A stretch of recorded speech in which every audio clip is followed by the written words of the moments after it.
Bab 677. Fakta kedua tentang si tukang fitnah. Setelah sadar, Brion langsung berlari ke atas dan menuju ke ruang kerja. Fajar, aku setuju dengan cara yang kamu bilang tadi. Kita pura-pura cerai dulu lalu kamu alihkan seluruh kekayaan ke namaku dan aku akan pindahkan ke nama anggota keluarga dari keluarga Libra. Tunggu masalah ini selesai, baru aku transfer balik seluruh kekayaannya. Brion masuk ke ruang kerja dan tersenyum kepada suaminya, lalu berkata, cepat minta pengacara untuk segera siapin perjanjian cerainya. Kami harus segera proses perceraian ini, kalau gak nanti pada sudah pulang kerja.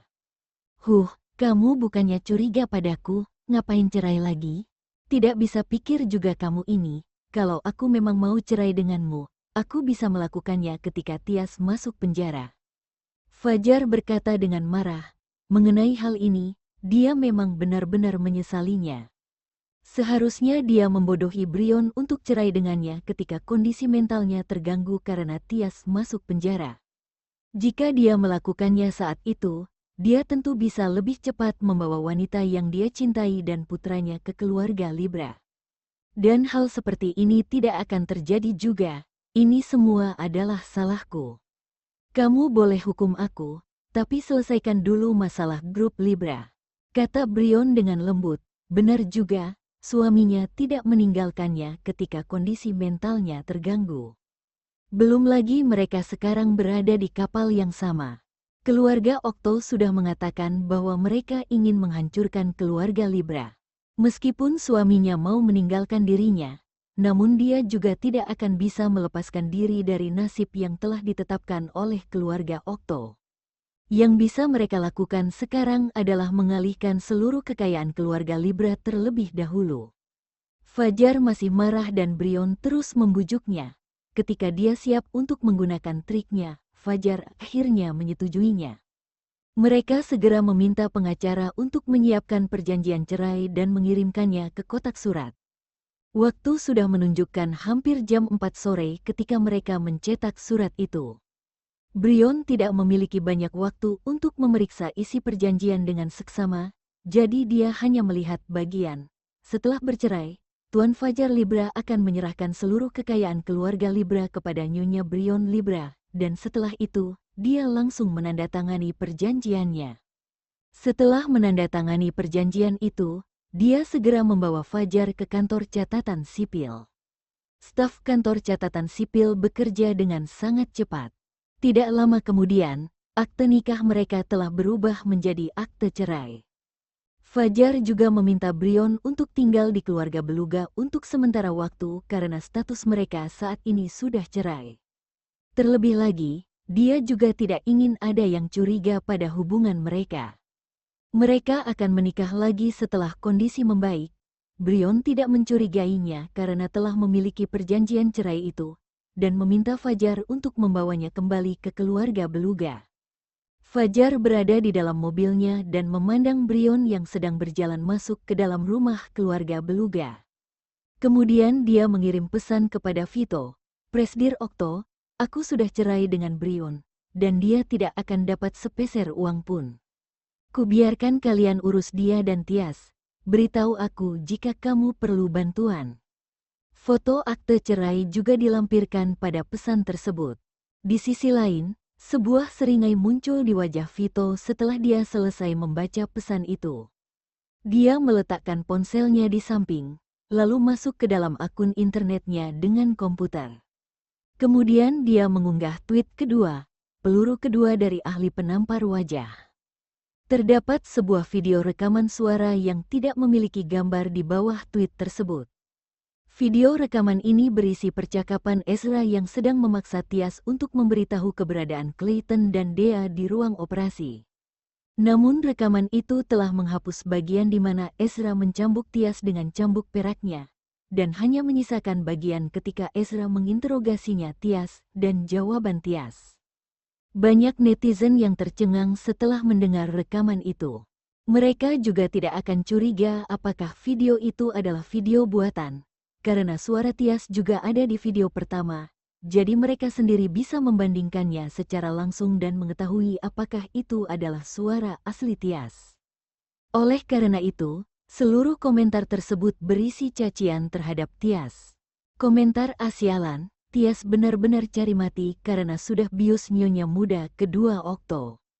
Tidak kusangka dia juga melakukannya terhadap dua anak kecil yang hanya berusia 3 dan 5 tahun. Wanita ini benar-benar kejam, dihukum berat pun juga tidak akan melampiaskan kebencian mereka. Komentar sampah masyarakat seperti ini, lebih baik jangan dilepaskan saja. Benar-benar bikin khawatir saja. Bayangkan kalau suatu hari wanita ini sedang berjalan dan melihat seorang anak kecil, lalu tiba-tiba dia menjadi gila dan mencekik anak kecil itu sampai mati. Komentar C atas dasar apa Tias bilang bahwa Albert tidak pantas dengan tuan muda ketiga?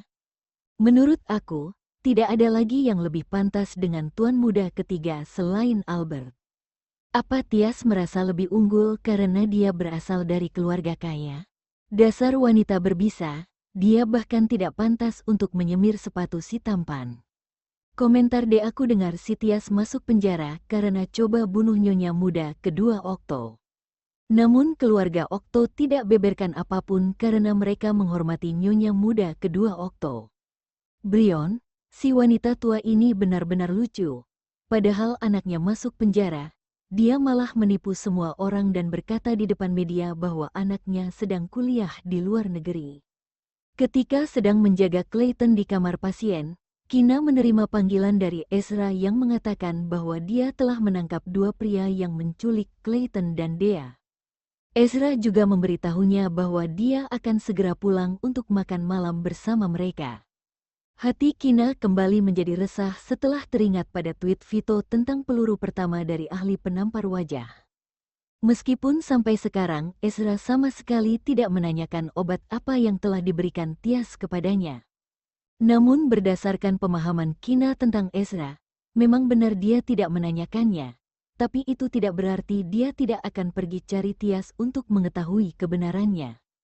Dan Kevin juga sudah memberitahunya bahwa dia tidak akan bisa menyembunyikan dari Ezra apabila racun di tubuhnya bereaksi kembali. Clayton tidak tahu apa yang sedang dipikirkan ibunya, namun dia merasa agak sedih ketika melihat ibunya mengerutkan alisnya. Mami tidak apa-apa, serahkan pada papi saja. Iya, kamu benar, sayang. Serahkan ke papi saja ya. Kina tersenyum dan mencium pipinya Clayton. Hatinya menjadi jauh lebih baik mengingat bahwa Clayton yang akhirnya bisa berbicara. Kina mengambil ponsel dan melihatnya setelah mendengar ada notifikasi yang masuk dan membaca. Peluru kedua dari ahli penampar wajah. Dia masuk ke akun internetnya dan melihat bahwa itu adalah video rekaman yang diunggah oleh Vito. Dia tidak berani menontonnya karena Clayton berada di sana. Clayton cepat dewasa dan tahu tentang banyak hal. Dia tidak ingin membiarkan anaknya yang masih kecil mengetahui hal-hal seperti ini. Sayang, Mami ke kamar mandi sebentar ya. Kina membelai kepalanya dan bangkit berdiri lalu menuju kamar mandi. Di dalam kamar mandi, Kina duduk di atas kursi toilet dan membuka video rekaman itu. Dia mendengar suara Ezra yang sedang menanyakan keberadaan Clayton dan Dea kepada Tias.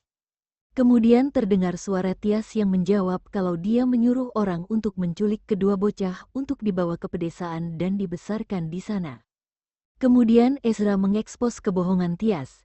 Dia tidak tahu apa yang dilakukan Ezra terhadap Tias. Namun akhirnya Tias memberitahu kebenarannya bahwa dia menyuruh orang lain untuk menculik Clayton dan Dea dan membawa mereka pergi jauh lalu membunuhnya. Setelah selesai mendengarnya, Kina merasa sangat marah hingga sekujur tubuhnya gemetaran. Kedua tangannya memegang ponsel dengan erat dan dia benar-benar ingin mencekik Tias sampai mati. Dia menarik napas yang panjang lalu membasuh wajahnya dengan air dingin dan memaksakan dirinya untuk tenang. Setelah tenang, barulah dia keluar dari kamar mandinya, dan dia melihat Ezra yang sudah kembali dan sedang duduk di kursi yang dia duduki sebelumnya dan berbicara dengan Clayton. Bab 678. Penindasan. Ezra melihat raut wajah Kina yang tidak biasa. Lalu teringat perkataan putranya yang mengatakan bahwa dia pergi ke kamar mandi setelah melihat ponselnya. Jadi dia sudah bisa menebak alasan di balik ekspresi Kina yang tidak biasa itu. Kina, masalah akan segera beres. Ezra bangkit berdiri dari kursinya dan berjalan ke depan Kina. Kina memandangnya tanpa mengucapkan sepatah kata pun selama beberapa detik, lalu mengangguk, "Ya." Dia merentangkan kedua lengannya lalu memeluk pinggang Ezra dan membenamkan mukanya di dadanya. Mengenai alasan dia meninggalkannya saat itu, dia tidak bisa menyembunyikannya lagi. Padahal dia tidak berencana untuk memberitahunya. Clayton duduk dengan tenang di ranjangnya, melihat papi dan maminya yang sedang berpelukan mesra. Dia tiba-tiba berkata, "Benar-benar penindasan." Wajah Kina seketika memerah setelah mendengarnya. Dia melepaskan kedua tangannya yang sedang memeluk Ezra dan ingin menciptakan sedikit jarak di antara mereka. Namun pria tersebut tidak melepaskannya dan malah memeluknya lebih erat lagi. "Clayton, kamu mau aku tendang keluar dari jendela?" Ancam Ezra dengan suara dinginnya. Dia bahkan memelototi pengganggu kecil ini dengan tatapannya yang dingin. "Papi, aku masih kecil. Kamu dan mami begini tidak pantas dilihat anak." Cepat lepas, Clayton masih tidak fasih berbicara. Namun dia sama sekali tidak takut dengan ancaman ayahnya. Dulu dia tidak bisa berbicara dan ayahnya sering mengabaikan kata-kata yang dia ketik. Ha, ha, ha. Tapi sekarang dia sudah bisa bicara, jadi ayahnya tidak bisa mengabaikan kehadirannya lagi. Kina melihat Ezra yang masih memeluknya, lalu mengulurkan tangannya untuk mencubit pinggangnya dan memerintah dengan suara pelan, "Lepaskan." Ezra takut membuatnya marah, jadi dia terpaksa melepasnya dengan patuh. "Aku akan ngobrol sebentar dengan mami, jadi kamu baik-baik ya di kamar," kata Ezra sambil memelototi Clayton dan menarik Kina keluar dari kamar. Baru saja keluar dari bangsal, mereka langsung bertemu dengan Rosiki yang sedang mengendong Dea dan kembali bersama Albert. Sepertinya mereka sudah berbaikan. Tidak kusangka Rosiki cepat juga geraknya. Lalu Ezra mencari tempat yang tidak ada orangnya. Fajar dan Brion sudah cerai. Dan grup Libra, itu adalah hasil jerih payah kakekmu. Aku tidak akan sentuh grup Libra jika Fajar tidak melakukan trik apapun. Tapi aku sendiri yang akan turun tangan membereskan Brion dan Tias. Biar mereka tidak ada kesempatan untuk lakukan kejahatan lagi, kata Ezra kepada Kina dengan serius. "Ezra, kamu mau gimana membereskan mereka berdua?"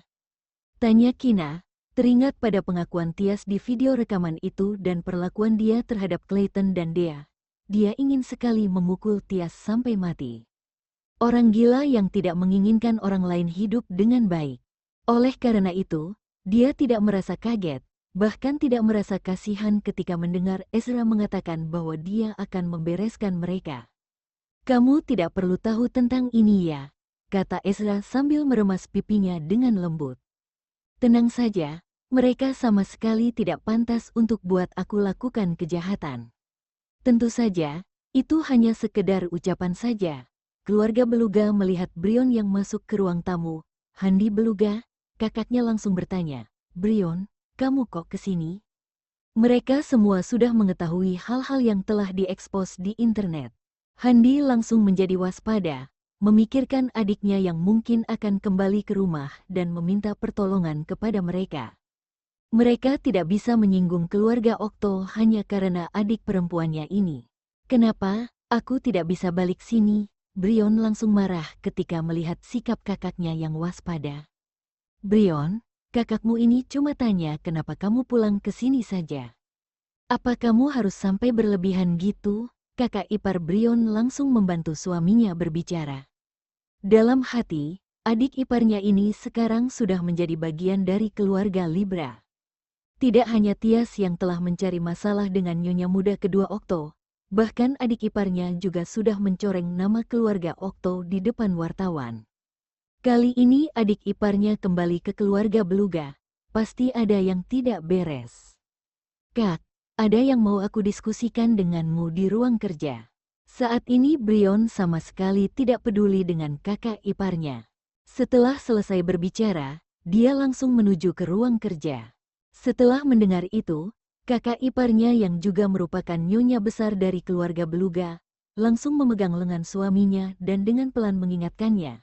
Kali ini adikmu pulang pasti karena masalah dengan keluarga Okto dan mau minta bantuan kami. Dia sudah lama jadi bagian dari keluarga Libra, jadi hati-hatilah ketika bicara. Jangan sampai dia libatkan keluarga Beluga. Aku tahu apa yang harus aku lakukan. Aku tidak bodoh juga sampai harus berurusan dengan keluarga Okto, kata Handi dengan serius. Bahkan 10 keluarga Beluga saja tidak bisa melawan keluarga Okto. Bagaimana mungkin dia segitu bodohnya untuk melawan mereka hanya karena adik perempuannya yang sudah menikah? Sampai di ruang kerja, Handi melihat Brion yang sedang duduk di sofa, lalu bertanya kepadanya seolah-olah tidak terjadi apapun. Brion, kamu mau diskusi apa denganku? Kak, aku dan Fajar sudah cerai, kata Brion dengan tenang. Dia tampak sedang membicarakan cuaca hari ini yang bagus. Apa? Kelopak mata Handi berkedut. Dia khawatir jika Brion kembali ke keluarga Beluga setelah cerai dan apabila keluarga Okto akan mencari masalah dengan keluarga Beluga. Dia bertanya dengan cemas, Brion, kalian sudah proses perceraian kalian? Dia ingin meninggalkan kamu sendiri dan hanya menyelamatkan dia sendiri. Dia sungguh kejam. Brion tahu bahwa kakaknya tidak benar-benar khawatir tentang perceraiannya dengan Fajar, melainkan khawatir bahwa dia akan melibatkan mereka. Keluarga Beluga tidak sekuat keluarga Libra. Dia teringat bahwa dulu dia sering membantu bisnis keluarganya dari waktu ke waktu. Sekarang dia menemukan kesulitan. Namun setiap anggota keluarganya menghindarinya dan takut bahwa dia akan membawa masalah kepada mereka. Brion tidak bisa menahan dirinya untuk merasa kecewa. Dia diam-diam bersumpah, tunggu masalah ini selesai, dia akan memutuskan seluruh hubungannya dengan keluarga gadisnya. Kedepannya, jangan harap dia akan membantu bisnis keluarganya lagi. Setelah menenangkan pikirannya, Brion lalu menjawab, kami sudah proses perceraiannya, tapi... Setelah selesai berbicara, dia menunjukkan akte cerainya kepada kakaknya. Tapi apa? Handi melihat akte cerainya sebentar lalu merenung sejenak. Kemudian dia pura-pura lega dan berkata, Brion, kamu pasti ada terima saham dari grup Libra setelah ceraikan. Aku dengar Tias dapat bagiannya juga.